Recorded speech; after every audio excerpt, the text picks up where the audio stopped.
Hello students and parents, આજે ધોરણ 10નું એક સુપર્બ અને ખતરનાક રિઝલ્ટ લઈને my class Ravi sir, Ankit sir અને ડીએમ બટ ઇંગ્લિશ મીડિયમની ટીમ તમારી સામે હાજર છે. તો આ રિઝલ્ટ માટે બાળકોએ, વિદ્યાર્થીઓ કેટલી મહેનત કરી અને શું ટિપ્સ અને હિન્ટ્સ આપવા માંગે છે તે જાણી લઈએ. હેલો એવરીવન, અત્યારે આપણા જોડે બધા જ 10th ઇંગ્લિશ મીડિયમના રેન્કર્સ બેઠેલા છે, તો એક પછી એક બધાને મળી લઈએ. First of all we have Aadhya over here. So Aadhya, તમારો પર્સન્ટાઇલ રેન્ક શું છે, કઈ સ્કૂલમાં છો and what tips you might give? My percentile is 95 and my highest marks is in science. It's 96 out of 100 and I might say that you should prepare your notes, prepare well for your textbook, read well thoroughly and prepare your textbook very well and also give your best in all the subjects. I don't say to give in only one subject but give your best in all the subjects. That's the only tip. Yeah, thank you so much for your tip. Okay, so now we have Devashri over here. So Devashri, તમારો percentile rank શું છે, કઈ સ્કૂલમાં છો અને શું tips આપવા માંગશો તમે? મારો પર્સન્ટાઇલ 99.2 છે અને હું દિવાન વલ્લભભાઈ સેકન્ડરી સ્કૂલમાં છું. મારા હાઈએસ્ટ માર્ક્સ મેથ્સમાં છે 95 આઉટ ઓફ 100. એમાં મેથ્સની ટેક્સ્ટ બુક 3-4 વાર કરીએ તો મેથ્સના સમમાં આવડી જાય. Okay, thank you so much for your tip. Now we have Shalin over here. So Shalin, તમે કઈ સ્કૂલમાં હતા, શું તમારો પર્સન્ટાઇલ રેન્ક હતો અને શું ટિપ આપવા માંગશો? My percentile rank is 99. I am from Diwan Ballubhai School. I want to advise just that be constant. Complete your work day to day and then you will achieve goal and be away from social media and mobile phones. Okay, yes. Now we have Shaili over here. So Shaili, તમે કઈ સ્કૂલમાંથી આવ્યા છો, તમારો percentile rank શું છે and what tip you might give? I am from Diwan Ballubhai. My percentile is 92.63 and my tip is be aware of social media, prepare well and my highest mark is in maths 94 out of 100. હવે 10th English મીડિયમમાંથી આપણી સાથે મંથન અહીંયા છે. સો તમારું result શું આવ્યું, percentile rank શું હતો, કઈ સ્કૂલમાં હતા તમે? મારા પર્સન્ટેજ 90 છે અને પર્સન્ટાઇલ 96.37 છે. હું ડિવાઇન બર્ડ્સમાં હતો. મારે ઘરમાંથી ફેમિલી સપોર્ટ મળતો હતો એટલે હું સારું કરી શક્યો. મારે સાયન્સ અને મેથ્સમાં 97 માર્ક્સ છે, એટલે એ બંનેમાં કન્સિસ્ટન્ટ પરફોર્મન્સ જોઈએ. એટલે સર રોજે ભણાવીને ટેસ્ટ લેતા હતા, એટલે મારા જોડે જોડે થતું જતું હતું. Thank you so much. તમે એમના સિસ્ટર છો? ઓકે, સો મોસ્ટલી અમે તો જોયું છે કે ભાઈ બહેન જે હોય છે એ આમ ઝઘડતા જ હોય મોસ્ટ ઓફ. તો જ્યારે એના બોર્ડ્સ હતા તો ત્યારે તમે એને કેવી રીતે સપોર્ટ કર્યું હતું? એકચ્યુઅલી ભાઈ બહેનમાં તો ઝઘડો થતો જ રહે, પણ બોર્ડ છે તો એના માટે પેરેન્ટ્સ અને ફેમિલીનું સપોર્ટ બહુ જ ઇમ્પોર્ટન્ટ છે. અને કહેવાય કે main part of the exam છે ને કે એમાં સ્ટુડન્ટને મોટિવેશન બહુ જ જરૂરી છે. તો અમે એને ફૂલ સપોર્ટ કરતા હતા અને અહીંયાથી પણ ડીએમ સર છે, રવિ સર છે અને એ બધા સરે ફૂલ પ્લાનિંગ અને કેમનું શું કરવું, ક્યારે શું કરવું એ બધું જ સપોર્ટ ફેમિલી અને બીજું કહી શકાય કે ડીએમ સર અને જે ડીએમ બટ ગ્રુપ ટ્યુશનના બધા જ સરનો ફૂલ સપોર્ટ છે. એનાથી મોટિવેશન એને પ્રોપર મળી રહ્યું અને ગાઈડન્સ પણ મળતું હતું. એટલે હું બધાનો થેન્ક યુ કહેવા માંગીશ. Thank you so much. Thank you. Okay, so now we have Nidhi from 10th English medium over here. So Nidhi, તમે શું ટિપ્સ આપવા માંગશો, તમારો પર્સન્ટાઇલ રેન્ક શું છે? મારો પર્સન્ટાઇલ રેન્ક 94.46 છે અને હું ઇંગ્લિશ માટે એટલું જ કહીશ કે કોમન ફોર્મેટ્સ ડીએમ સરના આપેલા લર્ન કરવા, જેથી રાઇટિંગ સ્કિલ્સમાં સારા માર્ક આવે. Thank you so much. Now we have ભક્તિ ઓવર હિયર. યસ. હું ટિપ્સ આપીશ કે રવિ સરે જે ફોર્મ્યુલાની ચાર્ટ આપી છે એ લર્ન કરવા જોઈએ, બધા formulas. Okay, thank you so much for that. Yeah, now we have Drishti over here. તમે શું કહેવા માંગશો? હું તો એટલું જ કહેવા માંગીશ કે સારા રિઝલ્ટ માટે પોતાના પેરેન્ટ્સ અને પોતાના ટીચર્સ તરફથી જે પણ કહેવામાં આવે માનવું જોઈએ અને એમની ગાઈડન્સ સૌથી વધારે હેલ્પફુલ રહેશે. Yes, and your percentile rank? 97.02. Okay, done. Ya, now we have Heli over here.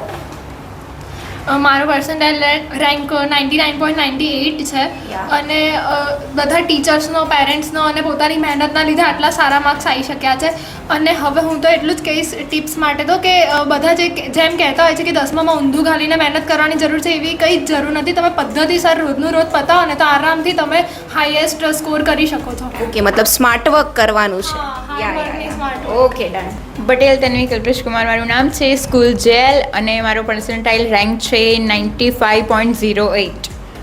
Okay, અને શું ટીપ આપવા માંગશો તમે તમારા આટલા સારા રિઝલ્ટ માટે?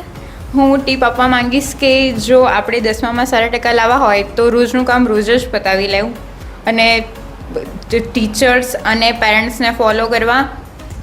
સો much. So now V have another student over here. તમારું નામ શું છે, સ્કૂલ અને પર્સન્ટાઇલ રેન્ક?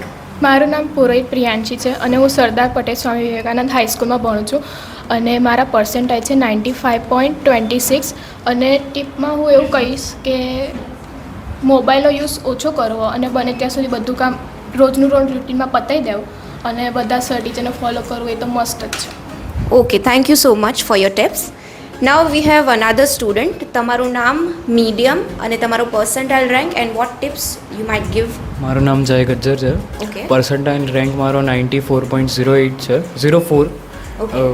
અને ટિપ્સમાં તો તમે પ્રેક્ટિકલ નોલેજ વધારે ગેઇન કરો સાયન્સમાં અને સાથે તમે જે કન્સેપ્ટ છે એ ક્લિયર રાખો. Okay, thank you so much for that. Now તમે શું ટિપ્સ આપવા માંગશો?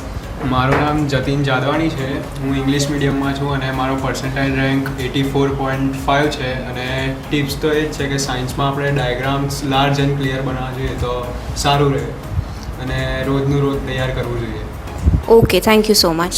નાઉ વી have another student, Shaurya over here. તમે શું ટિપ્સ આપવા માંગશો? તમારો પર્સન્ટાઇલ રેન્ક શું છે? એવી ઇન્ફોર્મેશન આપશો? My percentile rank is 95.24. Tip એમ છે કે જો કોઈ બી પેપર લેન્થી પેપર હોય છે કે એમાં માર્ક્સ જલ્દી મળી નહીં શકતા, એમાં રીઝન એવા હોય છે કે પ્રેઝન્ટેશન કે હેન્ડરાઇટિંગ આપણે ખરાબ હોય છે, તો એને આપણે સુધારવું જોઈએ. યસ, પ્રેઝન્ટેશન સારું હોવું એક મસ્ટ છે. પછી we have another student. My name is Ved Soni. Muktajan English medium સ્કૂલમાં ભણું છું અને ટિપ્સની વાત કરીએ તો સાયન્સમાં બને ને એટલા પોઈન્ટ કવર કરો અને 4 માર્કનો કે 2 માર્કમાં પૂછે તો 4 જ પોઈન્ટ લખવાના અને પોઈન્ટ વાઇઝ કરવાનું અને ટેક્સ્ટબુક પ્રિફર કરો, textbook reading. Okay, thank you so much. Now we have Tanvi over here. તો તમે શું ટિપ્સ આપવા માંગશો? આપણે મેથ્સમાં ટેક્સ્ટબુક ક્લિયર રાખવી જોઈએ અને બધા સમ્સ બરાબર રીતે લર્ન કરવા જોઈએ. ઓકે, સો હવે આપણી જોડે અમુક પેરેન્ટ્સ અહીંયા બેઠેલા છે તો આપણે પેરેન્ટ્સ સાથેથી થોડી ટિપ્સ લઈ લઈશું કે કેવું માર્ગદર્શન એમણે એમના છોકરાઓને આપ્યું કે જેના કારણે એમનું આટલું સારું રિઝલ્ટ આવ્યું. સો સૌથી પહેલાં આપણી જોડે તન્વીના પેરેન્ટ્સ છે અહીંયા. સો તમે શું ટિપ્સ આપવા માંગશો એઝ પેરેન્ટ્સ? એક તો કે આપણે ધ્યાન રાખવું જોઈએ કે આપણું બાળક શું ભણે છે અને એ શું ભણ્યું દિવસ દરમિયાન એ ધ્યાન રાખવું જોઈએ કે બિકોઝ કે એને થોડુંક મોબાઈલથી દૂર રાખવું જોઈએ કે ભાઈ મોબાઈલ હમણાં પછી તું યુઝ કરજે જ્યારે એનો ટાઈમ આવે ત્યારે, અને ભણવામાં વધારે ધ્યાન આપવાનું કે શું કરે છે શું નહીં એ આપણે સહેજ જોવું જોઈએ કે ભાઈ દિવસ દરમિયાન એ શું ભણી છે શું નહીં. Yes, thank you so much ma'am. આના પછી પ્રિયાંશીના પેરેન્ટ્સ આપણા જોડે અહીંયા છે તો મેમ તમે શું ટિપ્સ આપવા માંગશો? બસ હું એટલું જ કહેવા માગીશ કે આપણે આપણા બાળકને હંમેશા મોટિવેટ કરતા રહેવું જોઈએ અને દિવસ દરમિયાન એ જે સ્ટડી કરીને આવે છે તો એ સ્ટડીને રિવાઇઝ કરી જાય રિપીટ અને રિપીટ એટલું એણે દિવસ દરમિયાન કરવું જોઈએ. અને મોબાઈલથી તો હંમેશા બાળકોને દૂર જ રાખવા જોઈએ. મોબાઈલનો હું તો એવું માનું છું કે મોબાઈલ તો એમને આપવો જ ના જોઈએ, એવું મારું માનવું છે. Okay okay, thank you so much ma'am. નાવ આપણા જોડે હેલીના પેરેન્ટ્સ છે અહીંયા તો તમે શું ટિપ આપવા માગશો સર? હું એટલું કહેવા માગીશ કે દરેક વિદ્યાર્થી કે વિદ્યાર્થીની જે પણ હોય છે એમનામાં અલગ અલગ પ્રકારની ટેલેન્ટ હોય છે, તો એ બાળકની ટેલેન્ટ આપણે ઓળખી અને એની ટેલેન્ટને બહાર લાવવા પ્રયત્ન કરવો જોઈએ. સાથે ભણવા દરમિયાન એને મોબાઈલ કે ટીવીથી દૂર રાખવા જોઈએ અને એ જે દિવસ દરમિયાન ડે ટુ ડે જે ભણે છે એનું રાત્રે અથવા તો અઠવાડિયામાં 1 કે 2 વખત એની સાથે બેસી ચર્ચા કરીને શું ભણે છે અને શું એનો પ્રોગ્રેસ રિપોર્ટ છે એ આપણે ધ્યાન આપવું જોઈએ પર્સનલી, તો બાળક સક્સેસફુલ બની શકે છે. Okay sir, thank you so much. So હવે આપણી સાથે છે 10th ઇંગ્લિશ મીડિયમમાંથી આદ્યા. સો આદ્યા, તમારો પર્સન્ટાઇલ રેન્ક શું હતો? 95. ઓકે, એન્ડ એમના મધર પણ અત્યારે અહીંયા છે તો તમે આદ્યાને કેવી રીતે મોટિવેટ કરી હતી કે જેના કારણે એનું આટલું સારું રિઝલ્ટ આવ્યું બોર્ડ્સમાં? એકચ્યુઅલી આદ્યા છે ને બહુ સેન્સિટિવ ગર્લ છે, એટલે થોડા પણ માર્ક્સ ઓછા આવે તો રોવા માંડે, આમ તેમ કરે. એટલે હું એને એમ સમજાવું કે હજી તો આખું વરસ છે તારી પાસે, એમ કે ડે બાય ડે તું મહેનત કરીશ તો તારું રિઝલ્ટમાં પ્રોગ્રેસ થશે. અને હકીકત અહીંયા ડીએમ સરના ત્યાં આગળ ટેસ્ટ લેતા હતા વીકલી કે જે પણ લેતા હતા અને ટાઈમ ટુ ટાઈમ ચેક કરીને આપી દેતા હતા. એવું નહોતું કે ખાલી લેવા માટે લેતા હતા. અને એનાથી શું છોકરાઓને આઈડિયા આવતો હતો કે હું આ ક્વેશ્ચન લખું છું તેમાં હું કેટલા માર્ક્સ લાવી શકીશ એમ. એટલે એનાથી અહીંયા ટેસ્ટ જે લીધો ને એનાથી એનું રિઝલ્ટ બહુ જ ઇમ્પ્રૂવ થયું છે. અને લાઈક લેંગ્વેજ સબ્જેક્ટ છે કે સંસ્કૃત છે, ગુજરાતી છે, એમાં પહેલાં થોડું એનું ઓછું આવતું હતું. એના લીધે શું પર્સન્ટેજમાં ઘટાડો થતો હતો. પણ પછી એ લોકોએ પણ બધા નવનીત ને ગાલાના ને બધા પેપરો લખાવડાયા એટલે એનાથી એના પર્સન્ટેજ વધારે પ્રોગ્રેસ થયા છે. Okay ma'am, thank you so much. Hello everyone. So 10th English મીડિયમમાંથી શાલિન શૈલી અને એમના પેરેન્ટ્સ આપણી જોડે અહીંયા મોજૂદ છે. સો ફર્સ્ટ ઓફ ઓલ મારો તમને એ ક્વેશ્ચન છે કે બોર્ડ્સ માટે તમે કેવી રીતે તમારા બંને બાળકોને તૈયાર કર્યા હતા? બોર્ડ્સ માટે તો અમે સૌથી પહેલાં આજે આટલું સરસ અનએક્સપેક્ટેડ અમારું રિઝલ્ટ આવ્યું છે એ thanks all of your DMS group tuition કે બધા સરોએ અમને 8મા ધોરણથી એટલું બધું મોટિવેટ કર્યા છે. અને એ લોકોનો જે બેઝ હોય repetition and weekly test, daily test, mini test, એમાં છોકરાઓ ડેલી ટુ ડેલી એટલે બોર્ડનો જે હાવ હોય એકચ્યુઅલી ફિયર હોય એ શાલિન કે શૈલી બોર્ડનું જે પેપર આપીને આવે તો હસતા હસતા જ આવતા હતા કે આ તો અમારું પ્રિલિમ કરતાં બી બહુ ઇઝી પેપર હતું. એટલે કોન્ફિડન્સ મેઇન હતો એ લોકોનો. Thank you so much ma'am. બીજો મારો ક્વેશ્ચન એ છે કે આ મોબાઈલ એડિક્શનના એરામાં તમે કેવી રીતે બંને બાળકોને મોબાઈલ ફોન્સથી દૂર રાખ્યા? હા, મોબાઈલ એડિક્શન અત્યારે એટલું બધું છોકરાઓમાં છે કે ગેમ્સ કનેક્ટેડ હોય, સોશિયલ મીડિયા, વોટ્સઅપ, પણ બંને એમની જાતે વેકેશનમાં થોડુંક હતું દિવસનું હાર્ડલી કલાક 1.5 કલાક. પણ જેવું એ લોકોનું જૂન સ્ટાર્ટ થયું બંને હવે સામેથી મૂકી દીધું હતું. મેં સમજાયા અને ડેઈલી હું ફૂલ ટાઈમ વર્કિંગ છું પણ ડેઈલી મેં એ નક્કી કર્યું હતું રાત્રે એ લોકો જો કલાક બધા ચોપડાને બધું જ મૂકીને 1 કલાક એમની જોડે બેસીને આખા દિવસની વાત કરવાની.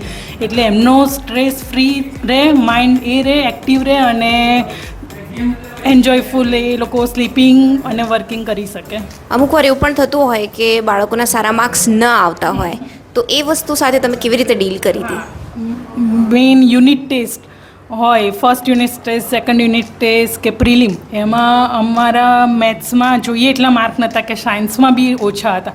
તો આફ્ટર જે જાન્યુઆરીની પ્રિલિમ પતી એ પછી મેં અહીંયા સરોને કહ્યું એ લોકો ડેલી એક્સ્ટ્રા પ્રેક્ટિસ કરાવતા હતા, ફૂલ ટાઈમ 5-6 કલાક કરાવતા હતા અને છોકરાઓએ બી ઘરે એટલી સારી મહેનત કરી એનું જ આ રિઝલ્ટ છે. Thank you so much ma'am. Yeah